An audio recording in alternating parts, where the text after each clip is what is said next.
How's it going, ladies and gentlemen? My name is Monero, and welcome back to the Stanley Parable. So this should be the last part. We are about to get underway and do the final two endings. So what I'm going to do is let the intro roll for the first ending, and then we'll skip it for the second ending, just like I did with the last part if you watched that. Let's get to it. This is the story of a man named Stanley. Stanley worked for a company in a big building where he was employee number 427. Employee number 427's job was simple.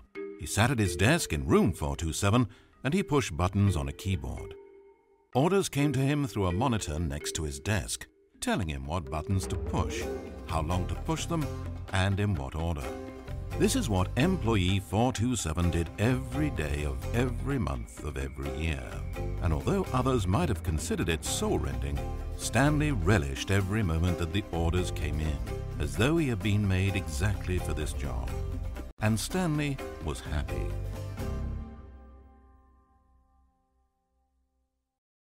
And then one day something very peculiar happened. Something that would forever change Stanley. Something he would never quite forget.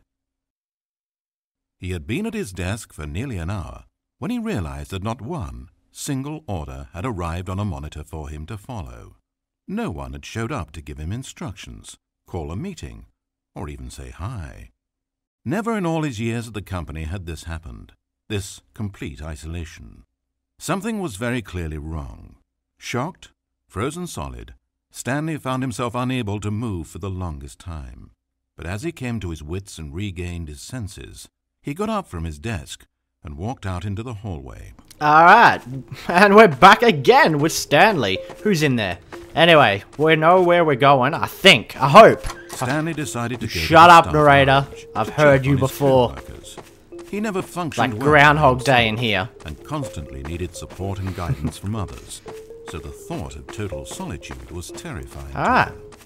So we'll take the When right Stanley door. came to a set of two open doors. Oh, that's... This was not the correct way to the employee lounge, and Stanley knew it perfectly well.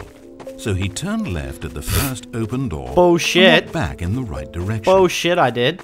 Here we go. Stanley was so bad at following directions, it's incredible he wasn't 5 years ago. I love how he Maybe gets this is pissed why off when you everyone disobey left. him. No one wanted to be around someone as bad at listening as him. And since he was walking into the middle of nowhere and thus ruining the entire story, Stanley decided that he would punish himself. With a So whipping. when he came to the elevator and the doors opened, he stepped inside and pushed the button to go up. So last time we went right, we pushed the button, we went down. So this time, I assume we pushed the button to go up. So, up we go. Let's find out what's in store for us, what this sick bastard of a narrator has left for us. Because that last ending was pretty sadistic that we did in the last part. He's sick and twisted.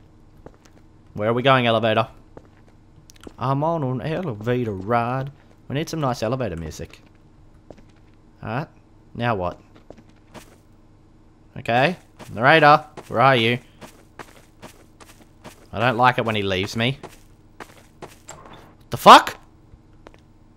Hello? I want to go now. I don't want to be in here. What's this thing? Oh shit! What? How did I know this would be a bad idea? It almost perplexed Stanley that he had actually gone and stepped into this metal trap. After all, it should have been no surprise that this thing would lead him to his Hey, death. this But isn't he thought good. to himself, this is simply the price to pay for ruining a perfectly good story. So he resigned and willingly accepted his fate, the inevitable end toward which he had spent so long stumbling. This is wrong. Farewell, Stanley. Fuck you, narrator! You're not gonna get me, I'm gonna make it through, I'm gonna make it through! I'm gonna make it through! No! No. Farewell, Stanley, cried the narrator as he sent his subject down the conveyor belt What? and into the enormous metal going on? jaws. In a single visceral instant, Stanley was obliterated as the machine crushed every bone in his body, killing him instantly. What the fuck just happened? I'm alive! We've got another narrator? I have no idea what's going It's a on. shame then that for all his work, it was such a meaningless victory for the narrator. Did he really think he would accomplish anything by murdering this disposable vessel? Hello, can we play some chess? The hell is happening? It's almost like it's like the walls and stuff are missing. And we've got this female narrator now. What is going on here? What's this? It's like all the assets are moved all over the place.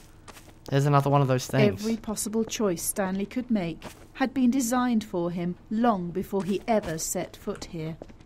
The narrator wanted to kill him. Stanley was already dead from the moment he hit start. The fuck? This is such a strange but awesome game. We're out! We get to live! We get to live! There's no salvation for either of these two, I'm afraid. The narrator had as little power over Stanley as Stanley did over the paths that he walked. Okay. Did I make But listen to me. This story is not over. You can still save these two. You can stop the program before they both fail. What? Push escape and press quit. There's no other way to beat this game. As long as you move forward, you'll be walking someone else's path. Stop now, and it'll be your only true choice. Whatever you do, choose it. Don't let time choose for you. Don't let time... What the fuck? I was like, had my finger on escape. I didn't know whether to actually press it or not. What are you doing to me, game? What are you doing to me? Wait, is this part of the game? This black screen? Do I press escape? Resume?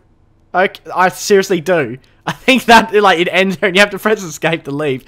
What the hell? I don't know what's going on. Well, anyway, guys, we may as well just jump straight into the next ending, I guess, since I'm pretty sure that's the end of that one. Well, I think that's the end of that one. I don't know. Alright. I have no idea what's happening anymore. I've completely lost it. Alright, narrator. Stanley decided to go to the staff lounge.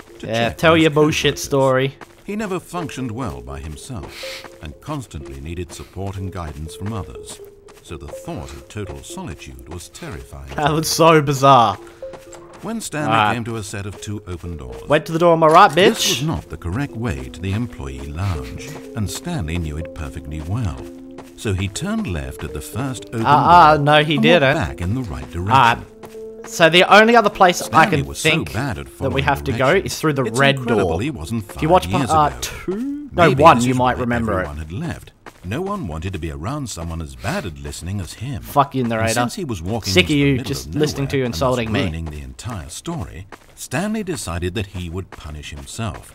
So when he came to the elevator and the doors opened, he stepped inside and pushed the button to go up. You sick, sadistic bastard, narrator.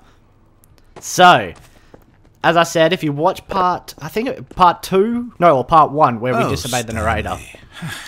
There's a red and blue door. You really aren't going anywhere, and I don't say that deceitfully. I truthfully mean that there isn't a story down here. Lies. The story was back up where I told you to go in the first place. Right now, you're just running around looking at empty halls. And frankly, that's perhaps even more infuriating for me. So why don't you throw me a bone, give me a chance, and just let me tell the story I want to tell? I'm sorry, buddy. Yeah, we came down here and there was a red and a blue door, and I think he tells you to go through the red door, and we just kept going through the blue door, and he kept placing me back in the start of the room, and after like the 3rd or 4th time you get through. Now listen carefully, this is important. Stanley walked through the red door. Alright, so we'll actually listen to him this time. Red door. Where does this go?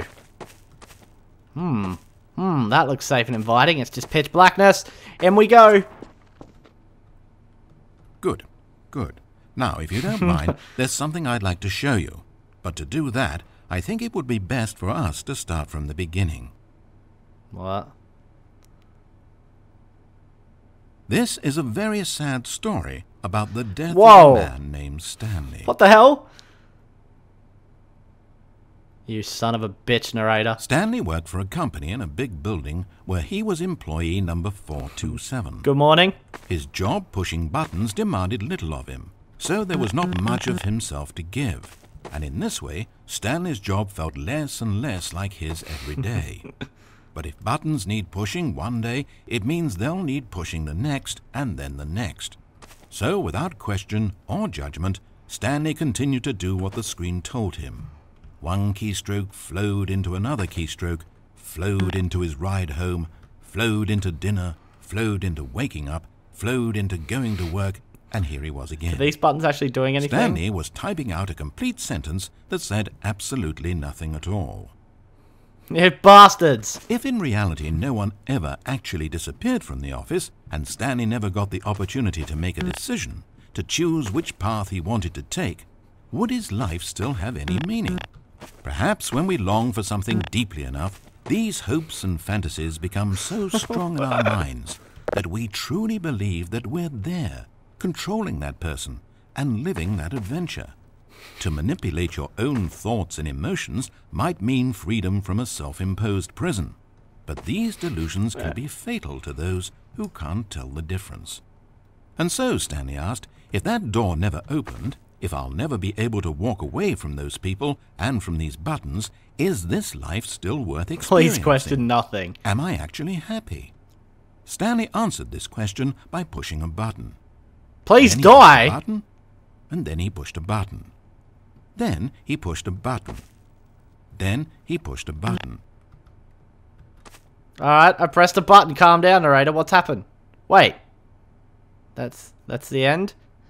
It's just a sad story of Stanley sitting there pressing buttons, I guess. Well, anyway, guys, that is the end of the Stanley Parable. You know, thanks so much for supporting this series. As I said, I originally only intended to do the 2 videos, and you guys really showed great support for it, which drove me to make more, and it really made it worthwhile, and I'm glad I did because I thoroughly enjoyed it. I hope you guys enjoyed it. As always, don't forget to smack the like button if you did, and I'll catch you for whatever I do next. Bye.